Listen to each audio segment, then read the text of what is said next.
അക്കാദമിയുടെ ഓൺലൈൻ ക്ലാസ്സിലേക്ക് എല്ലാവർക്കും സ്വാഗതം.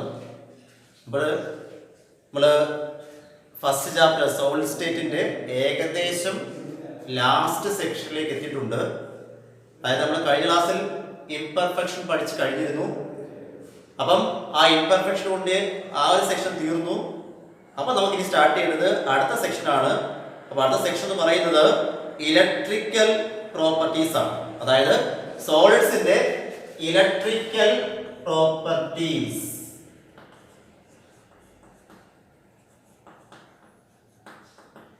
Electrical properties. അപ്പൊ നമുക്കറിയാം മെറ്റൽ സോളിഡ്സിന്റെ കേസിൽ, നോർമൽ കേസിൽ മെറ്റൽ 3 കാറ്റഗറിയിലും പഠിക്കുന്നുണ്ട്. കണ്ടക്ടേഴ്സ് ഉണ്ട്, സെമി കണ്ടക്ടേഴ്സ് ഉണ്ട്, അതുപോലെ ഏത് വരുന്നുണ്ട്, ഇൻസുലേറ്റേഴ്സും വരുന്നുണ്ട് അല്ലേ. Conductors, semi conductors and insulators. അപ്പൊ ആ 3 കാറ്റഗറി നമുക്കിവിടെ ഉണ്ട്. ഏതൊക്കെയാ വരുന്നത്? കണ്ടക്ടേഴ്സ് ഉണ്ട്, സെമി കണ്ടക്ടേഴ്സ് ഉണ്ട്,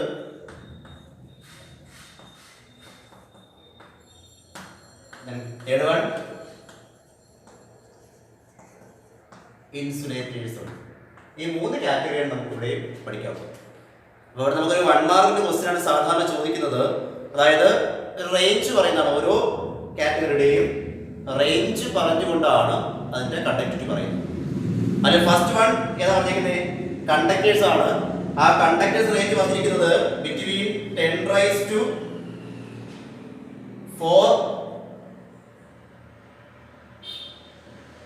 to 10⁻⁷ ohm inverse metre inverse.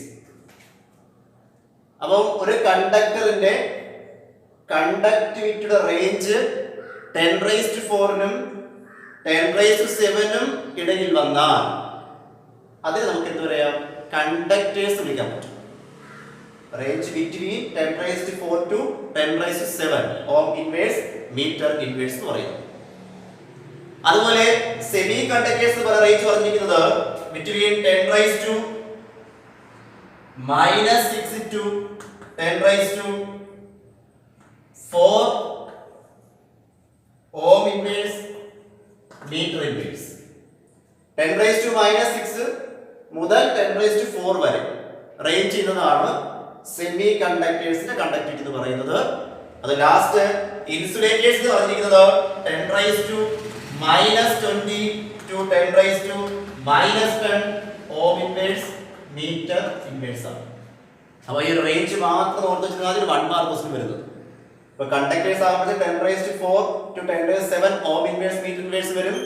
Semi conductors ആകുമ്പോൾ 10⁻⁻⁻6 to 10⁻⁴ ohm inverse metre inverse വരും. ഇൻസുലേറ്റേഴ്സ് ആകുമ്പോഴത്തേക്ക് 10⁻⁻20 to 10⁻⁻10 ohm inverse metre inverse വരും. അപ്പൊ ആ 3 വാല്യൂസ് അവിടെ നല്ലപോലെ പഠിച്ചു വെച്ചിരുന്നാൽ മതി. ഇനി നമുക്ക് ഇതിൽ നിന്നുകൊണ്ട് തന്നെ conduction of electricity in metals എന്നൊരു കാര്യം കൂടി പഠിക്കാറുണ്ട്. Conduction of electricity in metals. Conduction of electricity in metals. അപ്പൊ നമുക്ക് 2 തരം കണ്ടക്ഷൻ ഉണ്ട് അല്ലേ. ഒന്ന് നമ്മൾ പഠിക്കാറുണ്ട് മെറ്റാലിക് കണ്ടക്ഷൻ എന്നും, ഒന്ന് electrolytic conduction. Metallic conduction and electrolytic conduction. Metallic കണ്ടക്ടിവിറ്റിയിൽ ഫ്രീ ഇലക്ട്രോൺസിന്റെ സഹായത്താൽ എന്ത് ചെയ്യുന്നു? കണ്ടക്ഷൻ നടക്കുന്നു. ഇലക്ട്രോലൈറ്റിക്കിനകത്ത് അയോൺസിന്റെ സഹായത്താൽ കണ്ടക്ഷൻ സംഭവിക്കുന്നു. അതിനെ ഇലക്ട്രോണിക് കണ്ടക്ഷൻ എന്ന് വിളിക്കുന്നുണ്ട്, ഇതിനെ അയോണിക് കണ്ടക്ഷൻ എന്നും വിളിക്കുന്നുണ്ട്. അപ്പൊ metallic conduction and electrolytic conduction. അത് നമുക്കിവിടെ വേണ്ട ഇത് മാത്രമാണ്, മെറ്റാലിക് കണ്ടക്ഷൻ മാത്രമാണ്. അപ്പൊ ഒരു മെറ്റലിലൂടെ കണ്ടക്ഷൻ നടക്കാനുള്ള കാരണം അവിടെയുള്ള ഫ്രീ ഇലക്ട്രോൺസിന്റെ പ്രസൻസ് ആണ്. അപ്പം മെറ്റലിന്റെ ഓരോ ആറ്റത്തിന്റെയും വാലൻസ് ഷെല്ലിലുള്ള ഇലക്ട്രോൺസിന്റെ എണ്ണമാണ് അതിന്റെ കണ്ടക്ടിവിറ്റിയെ നിർണ്ണയിക്കുന്നത്. അപ്പം വാലൻസിനകത്തുള്ള ഇലക്ട്രോൺ എണ്ണം കൂടുന്നതനുസരിച്ചുകൊണ്ട് കണ്ടക്ടിവിറ്റി എന്ത് ചെയ്യാം, കൂടുക, അല്ലെങ്കിൽ കുറയുന്നതനുസരിച്ച് എന്ത് ചെയ്യാം, കുറയുകയും ചെയ്യും. അപ്പൊ അത് എങ്ങനെ സംഭവിക്കും എന്നുള്ളത് ഈ 3 കാറ്റഗറി ഏതൊക്കെയാ, കണ്ടക്ടേഴ്സിലും സെമി കണ്ടക്ടേഴ്സിലും ഇൻസുലേറ്റേഴ്സിലും ഇത് എങ്ങനെയാണ് കണ്ടക്ടിവിറ്റി കറക്റ്റ് സംഭവിക്കുന്നത് പഠിക്കാൻ വേണ്ടി നമുക്കൊരു പുതിയ തിയറി പോലെ പഠിക്കാനുണ്ട്. അത് പറയുന്നത് നമുക്കറിയാം മെറ്റൽസിന്റെ ഒക്കെ അറ്റോമിക് ഓർബിറ്റൽസ് കമ്പൈൻ ചെയ്ത് എന്താവും, മോളിക്കുലാർ ഓർബിറ്റൽസ് ഉണ്ടാകും. അപ്പൊ അറ്റോമിക് ഓർബിറ്റൽസ് കമ്പൈൻ ചെയ്ത് എന്തുണ്ടാകും, മോളിക്കുലാർ ഓർബിറ്റൽ ഫോം ചെയ്യും. ഇവിടെ ഉണ്ടാകുന്ന ഈ മോളിക്കുലാർ ഓർബിറ്റലൊക്കെ ക്ലോസ് ടു ഈച്ച് അതർ ആണ്, പരസ്പരം വളരെ അടുത്തടുത്തായിട്ടാണ് സ്ഥിതി ചെയ്യുന്നത്. അപ്പം ഈ അടുത്തടുത്ത സ്ഥിതി ചെയ്യുന്ന ഈ 2 കാര്യങ്ങൾ, അതായത് അറ്റോമിക് ഓർബിറ്റൽ ഉണ്ട്, അത് കമ്പൈൻ ചെയ്തുണ്ടായ മോളിക്കുലാർ ഓർബിറ്റൽ ഉണ്ട്, ഇവര് പരസ്പരം ക്ലോസ് ടു ഈച്ച് അതർ ആണ്. ഈ രണ്ടും 2 ബാൻഡുകളായിട്ടാണ് മാറും. ഓർത്തോളുക, ദേ ഫോം ബാൻഡ്, 2 ബാൻഡുകളാണ്. അല്ലെ, ബാൻഡുകൾ ഏതൊക്കെയാന്ന് വെച്ച് കഴിഞ്ഞാൽ, ഒന്ന് ഫിൽഡ് ബാൻഡ് എന്ന് പറയും. First one is filled band, or it is called valence band എന്ന് പറയും. ഫിൽഡ് ബാൻഡ് അല്ലെങ്കിൽ it is called valence band. രണ്ടാമത്തേത് empty band എന്ന് പറയും, or it is called conduction band എന്ന് പറയും. Conduction band. ഇങ്ങനെ 2 ബാൻഡുകളായിട്ടാണ് ഇവിടെ ഫോർമേഷൻ നടക്കുന്നത്. നമുക്ക് ജസ്റ്റ് വരച്ചു നോക്കാം. ഇതുപോലെയാണ് വരുന്നത്. താഴെ നിൽക്കുന്നത് ഇതൊരു ബാൻഡാണ്. ഏത് ബാൻഡാണ്? ഫിൽഡ് ബാൻഡ് അല്ലെങ്കിൽ വാലൻസ് ബാൻഡ്. ഇലക്ട്രോണുകൾ നിറഞ്ഞു നിൽക്കുന്ന, ഇലക്ട്രോൺ ഫില്ല് ചെയ്ത് നിൽക്കുന്ന ബാൻഡാണ് ഏത്, ഫിൽഡ് ബാൻഡ് അല്ലെങ്കിൽ വാലൻസ് ബാൻഡ് എന്ന് പറയുന്നത്. അതിന് മുകളിലായിട്ടിരിക്കുന്ന ഹൈ എനർജി ഉള്ള എംറ്റി ബാൻഡ് ആണ് എന്ന് പറഞ്ഞിരിക്കുന്നത് കണ്ടക്ഷൻ ബാൻഡ്. ഇതാണ് കണ്ടക്ഷൻ ബാൻഡ് അല്ലെങ്കിൽ എന്ത്, എംറ്റി ബാൻഡ് എന്ന് പറയുന്നത്. ഇങ്ങനെ 2 ബാൻഡുകളാണ് ഇവിടെ ഫോം ചെയ്യുന്നത്. എപ്പോഴാ, അറ്റോമിക് ഓർബിറ്റൽസ് കമ്പൈൻ ചെയ്ത് മോളിക്കുലർ ഓർബിറ്റൽ ഫോം ചെയ്യുമ്പോൾ എനർജി വെച്ചിട്ട് 2 ബാൻഡുകളായിട്ട് അത് സ്പ്ലിറ്റ് ചെയ്ത് മാറുന്നുണ്ട്. ഒന്ന് എംറ്റി ബാൻഡ് അല്ലെങ്കിൽ കണ്ടക്ഷൻ ബാൻഡ് എന്നും, ഒന്ന് ഫിൽഡ് ബാൻഡ് അല്ലെങ്കിൽ വാലൻസ് ബാൻഡ്. അപ്പൊ 2ന്റെയും എനർജി വ്യത്യാസമാണ്. ഇത് ഹൈ എനർജിയാണ് എന്തിനാണ്, ഈ പറഞ്ഞ കണ്ടക്ഷൻ ബാൻഡ്. ഇത് എനർജി കുറച്ച് കുറഞ്ഞ ഭാഗവുമാണ്. അപ്പം ഈ വാലൻസ് ബാൻഡ് അല്ലെങ്കിൽ കണ്ടക്ഷൻ ബാൻഡ് വെച്ചുകൊണ്ടാണ് നമുക്ക് 3 കാറ്റഗറി എക്സ്പ്ലെയിൻ ചെയ്യാൻ പറ്റും. കണ്ടക്ടേഴ്സിനെയും സെമി കണ്ടക്ടേഴ്സിനെയും അതുപോലെ ഇൻസുലേറ്റേഴ്സിനെയും. അപ്പോൾ ഓരോ കാറ്റഗറി ആയിട്ട് നമുക്ക് നോക്കാം. അതിൽ ഫസ്റ്റ് കണ്ടക്ടേഴ്സിന്റെ കേസിലാണ് പഠിക്കുന്നത്. First one conductors.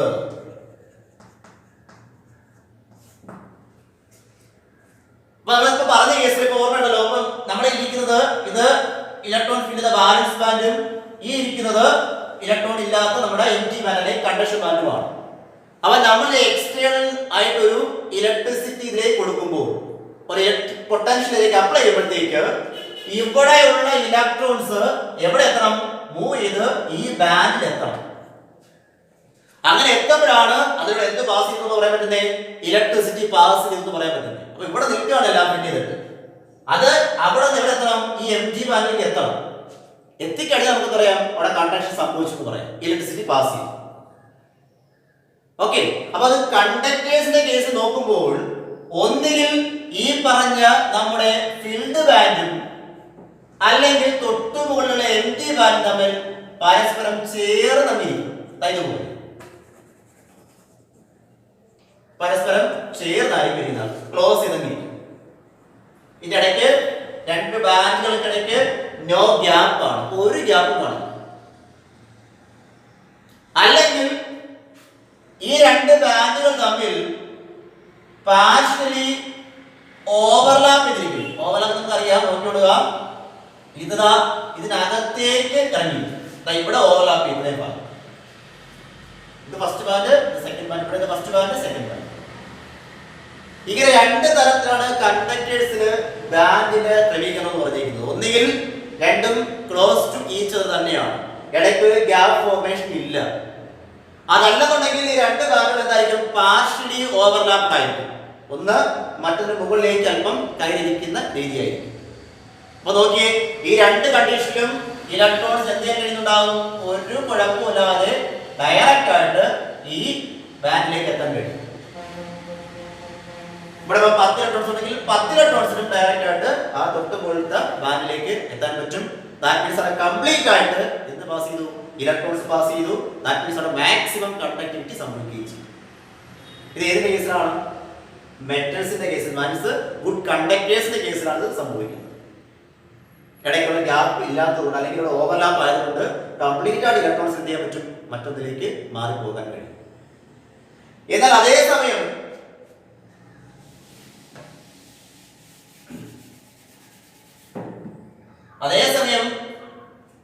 സെമി കണ്ടക്ടേഴ്സിന്റെ കേസിലാണെന്നുണ്ടെങ്കിൽ ഈ രണ്ട് ബാൻഡുകൾ, ഫസ്റ്റ് ബാൻഡ് വരയ്ക്കുന്നു, അതുപോലെ സെക്കൻഡ് ബാൻഡ് വരയ്ക്കുന്നു അല്ലെ, ഫസ്റ്റ് സെക്കൻഡ് പേര് നേരത്തെ പറഞ്ഞത് തന്നെയാണ്. കണ്ടോ, ഈ രണ്ട് ബാൻഡുകൾക്കിടയിൽ എന്തുണ്ട്?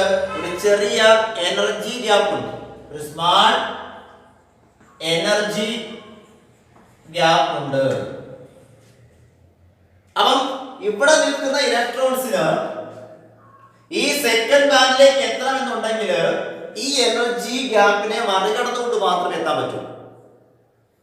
ഇപ്പൊ സെമി കണ്ടക്ടേഴ്സിന്റെ കേസ് ആണെങ്കിൽ ഇവിടെ ഇപ്പം 10 ഇലക്ട്രോൺസ് ആണ് നിൽക്കുന്നതെങ്കിൽ ഒരു പക്ഷേ അത് 4 അല്ലെങ്കിൽ 5 ഇലക്ട്രോൺസ് മാത്രമായിരിക്കും എവിടേക്ക് എത്തുന്നത്? സെക്കൻഡ് ബാൻഡിലേക്ക് എത്തുന്നത്. കാരണം ആ ഇലക്ട്രോൺസിന് മാത്രമായിരിക്കും ഈ എനർജി ഗ്യാപ്പിനെ മറികടക്കാൻ കഴിഞ്ഞിട്ടുണ്ടാവുക. ബാക്കി ഇലക്ട്രോൺസ് ഇവിടെ തന്നെ ഉണ്ടാവുകയും ചെയ്യും. അപ്പം ഭാഗികമായി പാർഷ്യലി മാത്രമാണ് ഇവിടെ ചെയ്തത് ഇലക്ട്രോൺ പാസേജ് സംഭവിച്ചിരിക്കുന്നത്. അതുകൊണ്ട് കറണ്ടിന്റെ ഫ്ലോയും അതുപോലെ ഭാഗികമായിട്ട് മാത്രമേ ഇവിടെ സംഭവിക്കുന്നു. അതാണ് സെമി കണ്ടക്ടേഴ്സ് പറഞ്ഞിരിക്കുന്നത്, ഭാഗികമായി കടത്തിവിടുക. അതിന്റെ കാരണം ഇതാണ്, ഈ രണ്ട് ബാൻഡുകൾക്കിടയിലുള്ള ഈ ഒരു ചെറിയ എനർജി ഗ്യാപ്പാണ് ഇതിന് കാരണമായിട്ട് പറയുന്നത്. ഓക്കെ, ഇനി ഇൻസുലേറ്റേഴ്സിലേക്ക് പോകുമ്പോൾ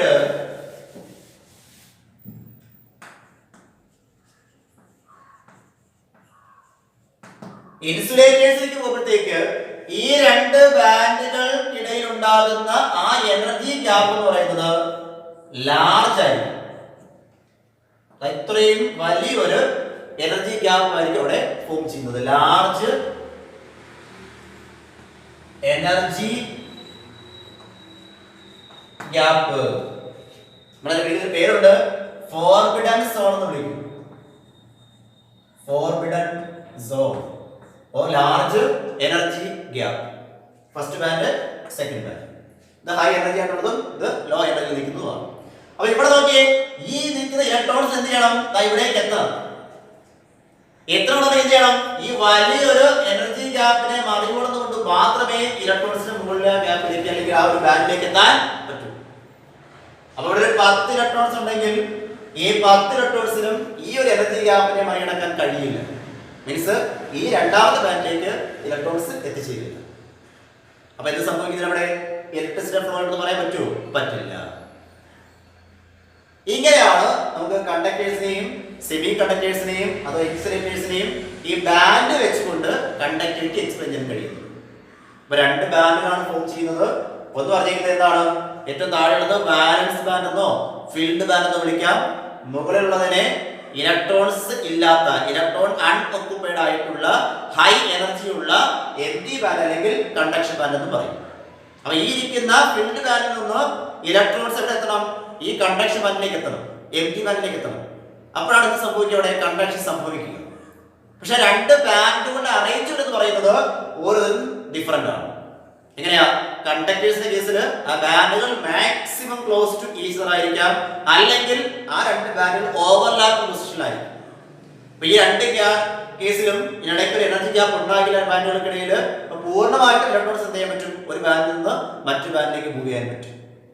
എന്നാൽ സെക്കൻഡ് കേസ് സെമി കണ്ടക്ടേഴ്സിൽ വരുമ്പോഴത്തേക്ക് ഈ രണ്ട് ബാൻഡുകളിൽ ഉണ്ടാകുന്ന ഒരു ചെറിയ എനർജി ഗ്യാപ്പാണ്.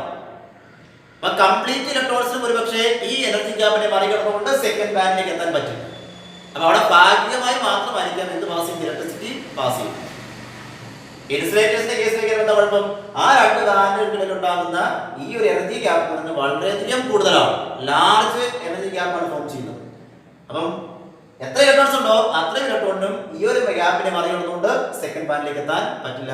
ദാറ്റ് മീൻസ് അവിടെ ഇലക്ട്രോൺ ഫ്ലോ സംഭവിക്കില്ല, അവിടെ കണ്ടക്ഷനും സംഭവിക്കില്ല. ഇതാണ് ബാൻഡ് തിയറി എന്ന രീതിയിൽ നമ്മൾ പഠിക്കുന്ന ഭാഗം. ഓക്കെ, ഇനി അടുത്ത സെക്ഷൻ നമുക്ക്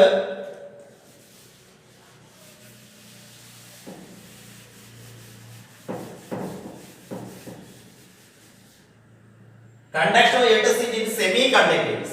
In semiconductors. Semiconductor example ആദ്യം മനസ്സിലാത്തോണേ. ഏതൊക്കെയാ? സിലിക്കൺ ഉണ്ട്, ജെർമേനിയം ഉണ്ട്, എക്സെട്ര. അപ്പോൾ സെമികണ്ടക്ടേഴ്സിനെ പ്രത്യേകത പറഞ്ഞു, ഭാഗികമായി പാർഷ്യലി മാത്രമാണ് ഇലക്ട്രിസിറ്റിയുടെ പാസേജ് സംഭവിക്കുന്നത് പറഞ്ഞു. അങ്ങനെ കാരണമുള്ള ബാൻഡ് തിയറി വെച്ച് പറഞ്ഞു കഴിഞ്ഞു. അതിനിടയിൽ ചെറിയൊരു എനർജി ഗ്യാപ്പ് ഫോർമേഷൻ സംഭവിക്കുന്നതുകൊണ്ടാണ് ഇത് നടക്കുന്നതെന്ന് പറഞ്ഞു. എന്നാൽ നമുക്ക് ഈ പറഞ്ഞ സെമി കണ്ടക്ടേഴ്സിന്റെ കണ്ടക്ടിവിറ്റി ഇൻക്രീസ് ചെയ്യാൻ പറ്റും. കണ്ടക്ടിവിറ്റി നമുക്ക് ഇൻക്രീസ് ചെയ്യാൻ പറ്റും. എങ്ങനെയറിയാമോ? First one by heating. എന്ത് ചെയ്താൽ മതി? ചൂടാക്കിയാൽ മതി. ടെമ്പറേച്ചർ കൂടുമ്പോഴത്തേക്ക് സെമി കണ്ടക്ടേഴ്സിന്റെ കണ്ടക്ടിവിറ്റി ഇൻക്രീസ് ചെയ്യും. കാരണം താഴെ നിൽക്കുന്ന 10 ഇലക്ട്രോണിൽ നമ്മൾ പറഞ്ഞു 5 എണ്ണമോ അല്ലെങ്കിൽ 4 എണ്ണമാണ് എന്ത് ചെയ്തത്? ആ സ്മാൾ എനർജി ഗ്യാപ്പിനെ മറികടന്ന് മുകളിലേക്ക് പോയത്. ബാക്കിയുള്ളതിന് പോകാനൊരു എനർജി അത് ഉണ്ടായിരുന്നില്ല. പക്ഷെ ഞങ്ങൾ ഹീറ്റ് ചെയ്യുമ്പോഴത്തേക്ക് ബാക്കി നിൽക്കുന്ന ഇലക്ട്രോൺ കൂടി ആ എനർജി കിട്ടുകയും ആ ഇലക്ട്രോൺസ് കൂടി എന്ത് ചെയ്യുന്നുണ്ട്? ഈ ഗ്യാപ്പിനെ മറികടന്ന് മുകളിലേക്ക് മാറുകയും ചെയ്യും. അപ്പൊ അവിടെ കംപ്ലീറ്റ് ഇലക്ട്രോണിന്റെ പാസേജ് സംഭവിച്ചു. ദാറ്റ് മീൻസ് അവിടെ കംപ്ലീറ്റ് ആയിട്ട് ഇലക്ട്രിസിറ്റി പാസ് ചെയ്യും. മീൻസ് കണ്ടക്ടിവിറ്റി ഇൻക്രീസ് ചെയ്യും. അപ്പോൾ ഒന്ന് ബൈ ഹീറ്റിംഗ് ആണ്. രണ്ടാമത് നിങ്ങൾ ഫിസിക്സിൽ പഠിച്ചിട്ടുള്ള ഒരു ഭാഗമാണ് it is called doping. Doping നിങ്ങൾ പഠിച്ചിട്ടുള്ളതാണ്. എന്താണ്? ഈ പറഞ്ഞ സെമി കണ്ടക്ടേഴ്സ് ആയിട്ടുള്ള സിലിക്കൺ അല്ലെങ്കിൽ ജെർമേനിയത്തിന്റെ കണ്ടക്ടിവിറ്റി ഇൻക്രീസ് ചെയ്യുന്നതിന് വേണ്ടി അതിലേക്ക് ഇംപ്യൂരിറ്റീസിനെ ആഡ് ചെയ്തു. അങ്ങനെ ഇംപ്യൂരിറ്റീസിനെ ആഡ് ചെയ്തുകൊണ്ട് ഈ സെമി കണ്ടക്ടേഴ്സിന്റെ കണ്ടക്ടിവിറ്റി കൂട്ടുന്ന process that is called doping. ഡോപ്പിങ്ങിലൂടെ നമുക്ക് എന്ത് ചെയ്യാൻ പറ്റും? ഈ സിലിക്കൺ അല്ലെങ്കിൽ ജെർമേനിയം എന്ന് പറയുന്ന സെമി കണ്ടക്ടേഴ്സിന്റെ കണ്ടക്ടിവിറ്റി നമുക്ക് ഇൻക്രീസ് ചെയ്യാൻ പറ്റും. ഡോപ്പിംഗ് പറയുന്ന രീതി നമുക്കറിയാം. സിലിക്കണും അല്ലെങ്കിൽ ജെർമേനിയം എന്ന് പറയുന്നത് 14th ഗ്രൂപ്പ് എലമെന്റ്സ് ആണ്. കാർബൺ ഫാമിലിയിൽ വരുന്ന എലമെന്റ്സ് ആണ് സിലിക്കണും ജെർമേനിയം ഒക്കെ. ഈ 14th ഗ്രൂപ്പ് ആയിട്ടുള്ള സിലിക്കണിന്റെയും ജെർമേനിയത്തിനെയും രണ്ട് തരത്തിൽ നമുക്ക് ഡോപ്പ് ചെയ്യാൻ പറ്റും. First one added to 13th group elements. 13th group എലമെന്റ്സിനെ വെച്ച് നമുക്ക് ഡോപ്പ് ചെയ്യാം. അതല്ലെങ്കിൽ 15th ഗ്രൂപ്പ് എലമെന്റിനെ വെച്ച് നമുക്ക് എന്ത് ചെയ്യാം? അവിടെ ഡോപ്പ് ചെയ്യാൻ പറ്റും. 13ാമത്തെ ഗ്രൂപ്പ് എലമെന്റ്സിനെ വെച്ച് നമുക്ക് ഇതിനെ ഡോപ്പ് ചെയ്യാം. അല്ലെങ്കിൽ 15ാമത്തെ ഗ്രൂപ്പ് എലമെന്റ്സിനെ നമുക്ക് ഇതിനെ ഡോപ്പ് ചെയ്യാൻ പറ്റും. ഇങ്ങനെ രണ്ട് തരത്തിൽ നമുക്ക് എന്ത് ചെയ്യാൻ പറ്റും? സെമി കണ്ടക്ടേഴ്സിന്റെ കണ്ടക്ടിവിറ്റിയെ ഇൻക്രീസ് ചെയ്യാൻ പറ്റും. ഫസ്റ്റ് വൺ ബൈ ഹീറ്റിംഗ് അല്ലെങ്കിൽ ടെമ്പറേച്ചർ ഇൻക്രീസ് ചെയ്തുകൊണ്ട്. രണ്ടാമത്തത് ഡോപ്പിംഗ് ആണ്. ഏതൊക്കെയാ? 13ഉം 15 ഗ്രൂപ്പുകളെ വെച്ചുകൊണ്ട് ആരെ ഡോപ്പ് ചെയ്ത്? 14ാമത്തെ ഗ്രൂപ്പിനെ ഡോപ്പ് ചെയ്യാം. മീൻസ് ആരെ? സിലിക്കൺ ജെർമേനിയത്തിന്. അങ്ങനെ ഡോപ്പ് ചെയ്യുമ്പോൾ രണ്ട് തരത്തിലുള്ള സെമി കണ്ടക്ടർ ഫോർമേഷൻ രണ്ട് തരത്തിലാണ് സംഭവിക്കുന്നത്. ഒന്ന്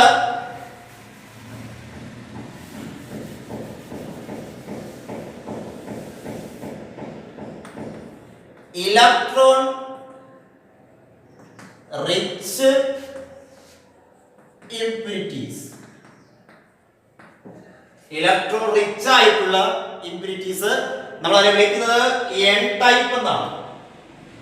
എൻ ടൈപ്പ് സെമി കണ്ടക്ടേഴ്സ് അറിയപ്പെടും. N type semi conductors. അതിനകത്ത് സംഭവിക്കുന്നത് ഇലക്ട്രോൺ റിച്ച് ഇംപ്യൂരിറ്റീസ് ആണ്. അതായത് ഫോർ എക്സാമ്പിൾ നമ്മുടെ 14ാമത്തെ ഗ്രൂപ്പ് ആയിട്ടുള്ള കാർബൺ ഫാമിലിയിലെ സിലിക്കണും അതുപോലെ ഏതാണ്? ജെർമേനിയം. അതുകൊണ്ട് ആരെ മാത്രം എടുത്തു വിചാരിക്കുക? സിലിക്കണെ മാത്രം ഞാൻ എടുത്തു. നമുക്കറിയാം സിലിക്കന്റെ വാലൻസ് ഇലക്ട്രോൺ എന്ന് പറയുന്നത് 4 ആണ്.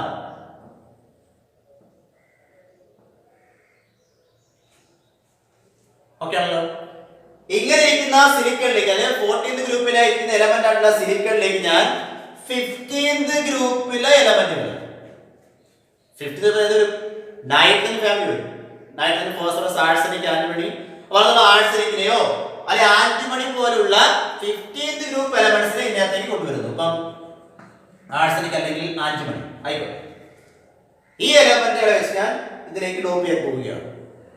അപ്പൊ ഓർക്കുക, പരഞ്ചാത ഗ്രൂപ്പ് ആയതുകൊണ്ട് നമുക്കറിയാം, എക്സാമ്പിൾ ആഴ്സനിക് ആണെങ്കിൽ അതിന്റെ outer most electron, balance electron എണ്ണം 5 ആണ്. 15th ഗ്രൂപ്പ് ആയതുകൊണ്ട് 5 ഇലക്ട്രോൺസ് ഉണ്ടാകും. അപ്പൊ ഈ രണ്ടെണ്ണത്തിന് ഈ സിലിക്കൺ ഇരിക്കുന്ന ആഴ്സനിക് ഞാൻ വെച്ച് ഡോപ്പ് ചെയ്യുന്ന വിചാരിക്കുക.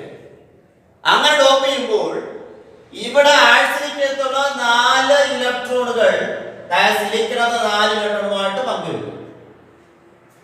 അപ്പൊ ഇവിടെ സ്റ്റേബിലിറ്റി ഓക്കെയാണ്, എല്ലാ കാര്യങ്ങളും റെഡിയാക്കി കഴിയും. കാരണം ബാലൻസ് കെട്ടാക്കി റെഡിയായി. അപ്പൊ അങ്ങനെ നടന്നു കഴിയുമ്പോൾ ഓർക്കുക, ആ ക്രിസ്റ്റലിനകത്ത് ഒരു ഇലക്ട്രോൺ എന്താണ് ഫ്രീ ആയിട്ട് നിൽക്കുകയാണ്. ഒരാറ്റിന്റെ കേസാണ് പറയുന്നത്. ഒരു ആഴ്സനിക് കൊണ്ട് ഒരു സിലിക്കൺ ഡോപ്പ് ചെയ്യുമ്പോഴത്തേക്ക് ഒരു ഇലക്ട്രോൺ എന്ത് ചെയ്യുന്നുണ്ട്, അവിടെ ഫ്രീ ആയിട്ട് വരുന്നു.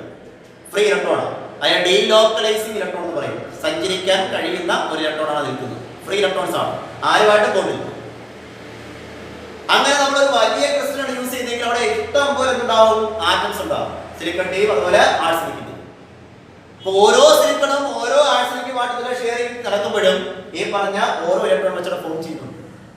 അത് ഓരോന്നും ഓരോ ഫ്രീ ഇലക്ട്രോൺസ് ആണ്. അപ്പൊ ആ ക്രിസ്റ്റലിനകത്തുള്ള ഫ്രീ ഇലക്ട്രോൺസ് എണ്ണം ചെയ്തു കൂടി. ആ ഫ്രീ ഇലക്ട്രോൺസ് എണ്ണം കൂടിയാൽ അതിലൂടെ എന്തും കൂടും, ഈ പറഞ്ഞ കണ്ടക്ടിവിറ്റിയും കൂടും. അപ്പൊ അവിടെ എന്താ, ഇലക്ട്രോണിന്റെ കൂടുതൽ, അതാണ് ഇലക്ട്രോൺ റിച്ച് ഇംപ്യൂരിറ്റീസ് എന്ന് പറയാനുള്ള കാരണം. ഇവിടെ ഇലക്ട്രോൺ ആണ് ഇതിനെ സഹായിക്കുന്നത്, കണ്ടക്ടിവിറ്റി കൂടാൻ സഹായിക്കുന്നത് ഈ നിൽക്കുന്ന free electrons. So it is called N type semi conductors വിളിക്കും. മറക്കരുത്, ഇലക്ട്രോൺ റിച്ച് ഇംപ്യൂരിറ്റീസ് വരുന്ന വിഭാഗമാണ് എൻ ടൈപ്പ് എന്ന് പറയുന്നത്. 14ാമത്തെ ഗ്രൂപ്പിനെ 15ാമത്തെ ഗ്രൂപ്പ് വെച്ച് ഡോപ്പ് ചെയ്യുമ്പോഴാണ് എൻ ടൈപ്പ് ഫോം ചെയ്യുന്നത്. ഓക്കെ, ഇതിന്റെ ഫിസിക്സ് ഡീറ്റെയിൽസ് പഠിച്ചിട്ടുണ്ടാവും, എങ്കിലും ടെക്സ്റ്റ് ഉണ്ടോ പറഞ്ഞു പോകുന്നതാണ്. അതിന് രണ്ടാമത്തേത് പറയുന്നത് ഇലക്ട്രോൺ ഡെഫിസിറ്റ് ആണ്, അല്ലെങ്കിൽ ഡെഫിഷ്യന്റ് എന്ന് പറയും. ഇലക്ട്രോൺ ഡെഫിഷ്യന്റ് ഇംപ്യൂരിറ്റീസ് അല്ലെങ്കിൽ ഡെഫിസിറ്റ് ഇംപ്യൂരിറ്റീസ് എന്ന് പറയും. What is called P type semi conductor. P type ആണ് ഫോം. അപ്പൊ അവിടെ എന്താ സംഭവിക്കുന്നത് വെച്ച് കഴിഞ്ഞാൽ, ഡെഫിഷ്യന്റ് എന്ന് പറഞ്ഞാൽ ഇലക്ട്രോണിന്റെ കുറവ് നിറത്തിലാണ് പറഞ്ഞിരിക്കുന്നത്. അതായത് നമ്മുടെ 14th ഗ്രൂപ്പ് എലമെന്റ് വീണ്ടും തിരിച്ചു വരുന്നു. ആരൊക്കെയാ, സിലിക്കൺ അല്ലെങ്കിൽ ജെർമേനിയം. നമ്മൾ ആരായിരുന്നു ഇവിടെ സിലിക്കൺ എക്സാമ്പിൾ എടുത്തു. നമുക്കറിയാം ബാലൻസ് ഇലക്ട്രോൺ എത്രയുണ്ട്, 4. ഇതിലേക്ക് ഡോപ്പ് ചെയ്യാൻ കൊണ്ടുവരുന്നത് 13th ഗ്രൂപ്പ് എലമെന്റിനെയാണ്. ഏത് ഫാമിലി, ബോറോൺ ഫാമിലി വരും. അലൂമിനിയം ഉണ്ട്, അല്ലെങ്കിൽ ഗാലിയം ഉണ്ട്, അല്ലെങ്കിൽ ഇൻഡി ഉണ്ട്. ഏതെങ്കിലും അലൂമിനിയമോ അല്ലെങ്കിൽ ഏതാ ഗാലിയമോ ഏതെങ്കിലും നമുക്ക് കൊണ്ടെടുക്കാം. ഇപ്പൊ ഞാൻ ഇവിടെ അലൂമിനിയമാണ് എടുത്തതെങ്കിൽ നമുക്കറിയാം 13th ഗ്രൂപ്പ് വാലൻസ് ഇലക്ട്രോൺ എന്ന് പറയുന്നത് 3 ആണ്. 3 ഇലക്ട്രോൺ ആണ് ബാലൻസ് ആയിട്ട്. അവിടെ ഡോപ്പിംഗ് നടക്കുമ്പോൾ എന്താ സംഭവിക്കുക, ഇതിലുള്ള 3 ഇലക്ട്രോൺസ് ഇതിനകത്തുള്ള 3 ഇലക്ട്രോൺസുമായിട്ട് എന്ത് ചെയ്യും, കമ്പൈൻ ആകും. പക്ഷേ ഒരെണ്ണം ഇവിടെ പെൻഡിങ് ആണ്. ഇത് ഫ്രീ ഇലക്ട്രോൺസ് അല്ല കേട്ടോ, ഓർത്തുകൊണ്ട് ഇത് ഫ്രീ ഇലക്ട്രോൺ അല്ല, കാരണം ഇത് സിലിക്കൺ ആറ്റത്തിനകത്തുള്ള ഇലക്ട്രോൺ ആണ്, ഫ്രീ അല്ല ഇപ്പോഴും. പക്ഷെ ഇവിടെ നോക്കി, ഇവിടെ നമുക്കൊരു ഇലക്ട്രോണിന്റെ കുറവുണ്ട്. കണ്ടോ, ഇവിടെ ഇലക്ട്രോൺ ഉണ്ടായിരുന്നെങ്കിൽ ഇത് കറക്റ്റ് ആയി പോയത്. പക്ഷെ ഇവിടെ സംഭവിച്ചേ, ഇവിടെ ഈ ക്രിസ്റ്റലിനകത്ത് ഒരു ഇലക്ട്രോൺ കുറവാണ്. ആ ഇലക്ട്രോൺ കുറവ് എന്ന് പറയുന്നത് നമ്മളൊരു ഹോൾ എന്ന് പറയും. ഹോൾ, ഇലക്ട്രോൺ ഡെഫിഷ്യന്റ് ആയിട്ടുള്ള ഒരു ഹോൾ ഇവിടെ ഫോം ചെയ്യും.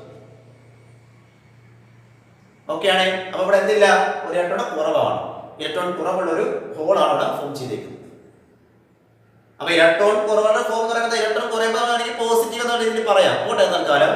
അപ്പൊ ഇങ്ങനെ ഇലക്ട്രോൺ കുറവായിട്ട് നിൽക്കുന്ന ഭാഗത്തേക്ക് തൊട്ടടുത്തുള്ള ആറ്റത്തിൽ നിന്ന് എന്ത് ചെയ്യും, ഇലക്ട്രോൺസ് ഇവിടേക്ക് വരുന്നു വിചാരിക്കും. ആ ഹോളിലേക്ക് ഫില്ല് ചെയ്യാൻ വേണ്ടി തൊട്ടടുത്തുള്ള ആദ്യ ഇലക്ട്രോൺ അവിടേക്ക് ഒന്ന് ഫില്ല് ചെയ്ത് വിചാരിക്കും. പക്ഷെ അങ്ങനെ ഇലക്ട്രോൺ അവിടെ ഒന്ന് ഫില്ല് ചെയ്യുമ്പോൾ ഈ ഇലക്ട്രോൺ പോയ ഭാഗത്ത് എന്ത് ചെയ്യും, വീണ്ടും ഹോൾ ഡെവലപ്പ് ചെയ്യും. അവിടേക്ക് അടുത്ത ഭാഗത്ത് എന്ത് ചെയ്യും, ഒരു ഇലക്ട്രോൺ വരുന്നു, ഇതിനെ ക്ലോസ് ചെയ്യുന്നു. അപ്പൊ അവിടേക്ക് എന്ത് ചെയ്യും, ഹോൾ ഉണ്ടാവും. ഇങ്ങനെ ഈ പറഞ്ഞ ഡോപ്പിംഗ് നടക്കുമ്പോൾ ഈ ക്രിസ്റ്റലിനകത്ത് ഇഷ്ടംപോലെ ഇലക്ട്രോൺ ഡെഫിഷ്യന്റ് ആയിട്ടുള്ള ഹോളുകൾ ഉണ്ടാകും. അതിനകത്ത് പോസിറ്റീവ് ചാർജ് വേണമെങ്കിൽ പറയാം. ഇലക്ട്രോണിന്റെ കുറവായതുകൊണ്ട് നമുക്ക് അതിനെ പോസിറ്റീവ് ചാർജ് പ്രസൻസ് എന്ന് വേണമെങ്കിൽ പറയാൻ പറ്റും. ആ ഉണ്ടായിരിക്കുന്ന ഇലക്ട്രോൺ ഡെഫിഷ്യന്റ് ആയിട്ടുള്ള ഹോളുകൾ അതിന്റെ സഹായത്താൽ ഇവിടെ എന്ത് ചെയ്യുന്നു, ഈ ക്രിസ്റ്റലിനകത്ത് കണ്ടക്ടിവിറ്റി ഇൻക്രീസ് ചെയ്യും. So it is called electron deficient impurity. കുറവ്, ഇലക്ട്രോണിന്റെ കുറവാണ് ഇവിടെ. അത്തരം സെമി കണ്ടക്ടേഴ്സിനെ നമ്മൾ വിളിക്കുക പി ടൈപ്പ് സെമി കണ്ടക്ടേഴ്സ് എന്ന് വിളിക്കുന്നത്. ഇത്ര ഡേറ്റ് നമ്മൾ അറിഞ്ഞാൽ തൽക്കാലം എൻ ടൈപ്പ് കൊണ്ട് പി ടൈപ്പ് കൊണ്ട് മറക്കാതെ ഓർത്ത് വെച്ചേക്കുക. എൻ ടൈപ്പ് ആകുമ്പോൾ 15th ഗ്രൂപ്പ് കൊണ്ടും പി ടൈപ്പ് ആകുമ്പോൾ 30th ഗ്രൂപ്പ് കൊണ്ടാണ് എന്ത് ചെയ്യുന്നത്, ഡോപ്പ് ചെയ്യുന്നത്. ഇവിടെ ഇലക്ട്രോണിന്റെ എക്സ്ട്രാ പ്രസൻസ് പറയുന്നുണ്ടെങ്കിൽ ഇവിടെ ഹോളിന്റെ പ്രസൻസ് ആണ് പറഞ്ഞിരിക്കുന്നത്. ഇത് ഇലക്ട്രോൺ റിച്ച്, ഇലക്ട്രോൺ ഡെഫിസിറ്റ്, രണ്ട് കാറ്റഗറി. പിന്നെ ഇതിന്റെ ഉപയോഗം നമ്മൾ ഫിസിക്സ് പഠിച്ചിട്ടുണ്ട്. ഡയോഡ് അല്ലേ, കേട്ടില്ലേ? എൻ പി അല്ലെങ്കിൽ പി എൻ പഠിച്ചിട്ടുണ്ടാകും. ഡയോഡുകൾ അല്ലെ N P N P N P diode. അപ്പൊ ഡയോഡ് ഫോർമേഷനൊക്കെ യൂസ് ചെയ്തിരിക്കുന്നത് ഈ പറഞ്ഞ ഡോപ്പിങ്ങിലൂടെ ഉണ്ടാക്കിയിരുന്ന പി ടൈപ്പ് അല്ലെങ്കിൽ എൻ ടൈപ്പ് ആയിട്ടുള്ള അർദ്ധചാലകങ്ങൾ അഥവാ സെമി കണ്ടക്ടേഴ്സിനെയാണ്. ഓക്കെ, അപ്പൊ ഇതുകൊണ്ട് ഏത് ഭാഗം, ഇലക്ട്രിക്കൽ പ്രോപ്പർട്ടീസ് ഒരു ഭാഗം നമുക്ക് തീരുകയാണ്. ആ ഒരു ഭാഗം നമുക്ക് അവസാനിച്ചു പറയാം. ഓക്കെ.